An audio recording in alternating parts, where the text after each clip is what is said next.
السلام علیکم سر، کیسے ہیں آپ؟ میرا کل انٹرویو تھا لاہور سینٹر میں، تو ہمیں صبح 7 بجے بلایا تھا تو ہمیں ایک ہال میں بٹھا دیا گیا تھا. وہاں پر ہمیں بایو ڈاٹا فارم دیا تھا جس میں میرٹس، ڈی میرٹس اور سائیکولوجسٹ کے کوشچن کے آنسر کرنا تھا ہمیں. اس کے بعد ہمیں 2 ایسیز دیے گئے تھے، ایک انگلش کا تھا ایک اردو کا تھا. انگلش کا ایسے تھا جو ہمارا بگیسٹ فیئر آف لائف، اور اردو کا تھا افواج پاکستان کا بجٹ. تو انگلش کا میں نے یہی لکھا تھا جیسے آپ نے بتایا تھا، اوپر ایکسپلین میں نے کیا تھا اور نیچے کنکلوژن میں نے سولوشن بتا دیا تھا فیئر کا کہ ہم اس پر کیسے قابو پا سکتے ہیں. اور دوسرا جو افواج پاکستان کا تھا اس کا بھی میں نے آپ کے لیکچر میں جو آپ نے بتایا تھا بس اسی طرح میں نے کیا تھا. اس کے بعد انٹرویو کی باری آئی تھی تو 10 بجے انٹرویو سٹارٹ ہو گئے تھے بچوں کے. تو جو 2 بیچ بنے تھے ہمارے، 1 سے 20 اور 21 سے 42. جو پہلے 20 بچوں کا انٹرویو ہوا تھا اس میں ہماری ایک میجر سائیکولوجسٹ تھی. وہ بچوں کو سچویشن دے رہی تھی، چھوٹی سچویشن دیتی تھی پر ہر بچے کو دے رہی تھی سچویشن. میں سوچے وہ یہ چیک کرنا چاہتی تھی کہ جو بچے نے میرٹس اپنے لکھے ہیں، ڈی میرٹس لکھے ہیں، یہ ان پر پورا اترتا بھی ہے کہ نہیں، مطلب فیک پرسنالٹی تو نہیں ہے بچے کی. تو وہ بس پرسنالٹی چیک کر رہی تھی کہ بچے کی بیلنس پرسنالٹی ہے یا فیک پرسنالٹی ہے، یا اپنے جو اس نے میرٹس اور ڈی میرٹس لکھے ہیں یہاں پر شو کرواتا ہے کہ نہیں کرواتا. ہر بچے کو وہ سچویشن دے رہی تھی ایک چھوٹی سی.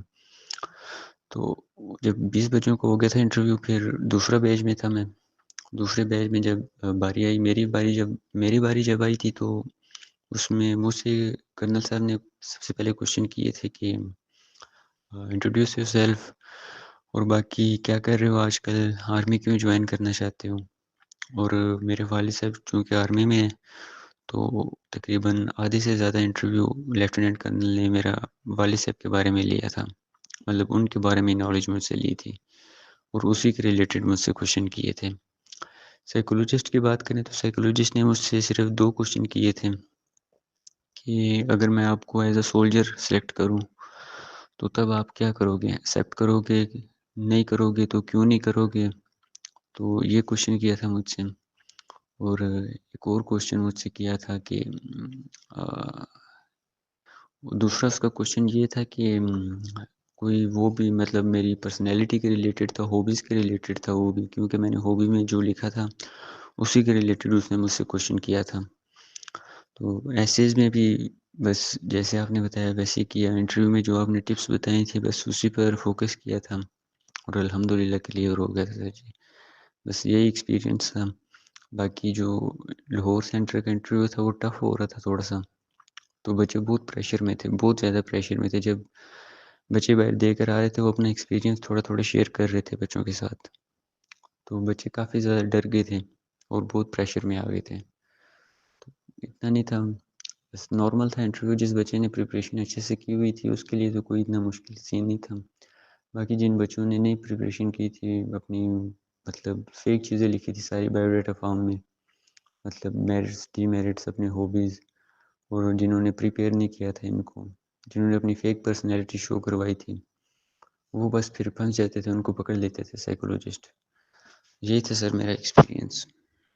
اس کے لیے یہ آپ دیکھیں، یہ آپ کے سامنے یوٹیوب چینل ہے ایس بی اسمارٹ اسٹڈی. وہاں پہ آپ نیچے اسکرول کرتے جائیں، چینل کے سب سے لاسٹ میں آپ جائیں گے تو وہاں پہ آپ کو یہ سارے ٹاپکس مل جائیں گے. کرپشن بھی مل جائے گا، how to improve economy of Pakistan یہ بھی مل جائے گا، واٹر کرائسس، انرجی کرائسس، سارے ٹاپکس آپ کو وہاں پہ سالو مل جائیں گے. یہ پلے لسٹ ہے، پلے لسٹ پہ بھی آپ جائیں، وہاں پہ بھی آپ کو سالو ٹاپکس مل جائیں گے. اگر آپ چاہتے ہیں کہ آن لائن کلاسز آپ جوائن کریں جس میں آپ کو سارا کچھ بتایا جائے تو وہ بھی آپ جوائن کر سکتے ہیں. رات کو 8 بجے ہماری کلاس ہوتی ہے. اگر ڈیمو گروپ آپ جوائن کرنا چاہتے ہیں تو یہ ویڈیو کے فرسٹ کامنٹ میں آپ جائیں، یہاں پہ آپ کو لنک مل جائے گا جی ڈیمو گروپ کا، تو وہ بھی آپ جوائن کر سکتے ہیں.